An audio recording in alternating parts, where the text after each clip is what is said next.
સુરતથી સમાચાર અડાજણમાં હત્યા કેસમાં 2 આરોપીની ધરપકડ પાનના ગલ્લા પર સિગારેટ પીવા બાબતે ઝઘડો થયો 3 શખ્સોએ લારી ચલાવનારની હત્યા કરી મૃતકે પણ વિશાલ નામના હત્યારાને ચપ્પુ માર્યું હાલ તો 2 આરોપીની પોલીસે ધરપકડ કરીને બંનેની સામે કાયદાકીય કાર્યવાહી શરૂ કરી છે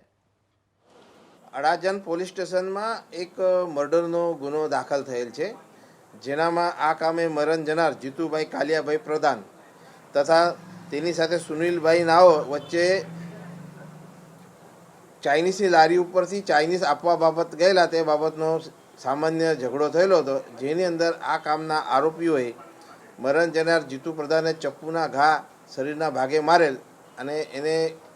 ગંભીર ઈજાઓ થતાં તેને સારવાર દરમિયાન એ મરણ ગયેલ છે આ ઝપાઝપી દરમિયાન આ કામના આરોપીને પણ